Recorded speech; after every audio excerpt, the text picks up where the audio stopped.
د پیوار کارت لرونکو افغان مهاجرینو په اړه تېره ورځ په پاکستان کې منسټري اف سفران کومه چې د افغان مهاجرینو دغه مسایل هم سرته رسوي، مشکلاتو ته لارې پیدا کوي، هغوی یو لیټر جاری کړ چې پکې د امنیتي ادارو څخه غوښتل شوي وو، خاص طور د پولیسو څخه، چې هغه افغان مهاجرین څوک چې پیوار کارت لري هغوی باید ونه ځورول شي. د دغو افغان مهاجرینو په اړه به کابینه فیصله کوي چې د دوی موده وغځول شي. نو تر هغې مودې پورې باید د امنیتي ادارو یا د پولیسو لخوا څخه دوی ته کوم تکلیف ونه رسیږي.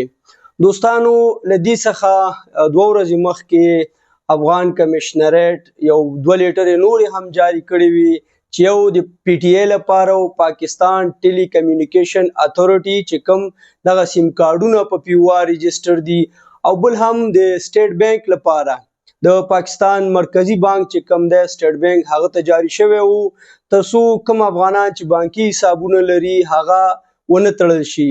نو ګورئ دوستانو، د بانکونو په اړه، د سیم کارډونو په اړه، د پولیسو په اړه، درې واړو په اړه باندې چې کوم دی منسټري اف سفران او افغان کمیشنریټ لیټرې جاری کړي چې باید دغو خلکو ته څه مشکل ونه رسیږي، یا د دوی حسابونه ونه تړل شي یا سیم کارډونه.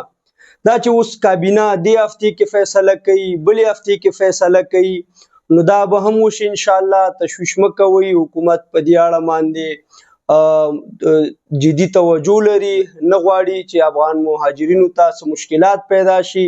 نړیواله ټولنه هم ورسره په تماس کې ده. نو امید شته دی چې را روانو 2 هفتو کې د افغان مهاجرینو برخلیک معلوم شي. ورسره ګورئ تاسو په ایران کې د افغان مهاجرینو سره څونه ناروا سلوک کیږي، داسې په نورو هیوادونو کې د مهاجرینو پالیسیانې سختیږي. امریکا کې سخت شولې، اروپا کې، تازه په لندن کې ویل کیږي، بریتانیا کې، چې هلته هم پالیسیانې په سختېدو دي. نو پاکستان یوازینی هغه هیواد دی چې دلته د افغان مهاجرینو له تیرو 45 کالو راهیسې میلمستیا کړې ده. مختلف شرایط راغلي دي، مشکلات راغلي دي، ولې بیا هم د یو ښه ګاونډي په توګه دلته د افغان مهاجرینو میلمستیا کړې ده او تر خپله وسه کوشش کړی چې دوی ته اسانتیاوې برابرې کړي.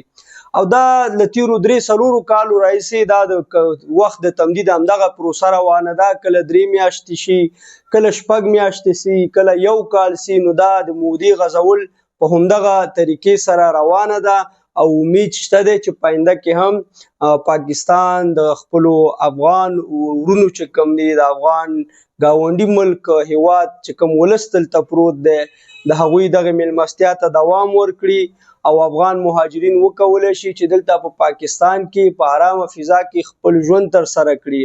دا چې ځینې خلک منفي تبلیغات کوي چې پولیسو ته امر شوی چې پیوار والا ونیسئ یا دا یا هغه، داسې هیڅ کوم امر نه دی راغلی. دوستانو، خبره ټوله د کابینې فیصلې ته ماتل ده، او امید شته دی چې راتلونکي 2 هفتو کې کابینه په دې اړه فیصله وکړي او دغه د مودې غځولو نوټیفیکیشن جاری شي. ډیره مننه.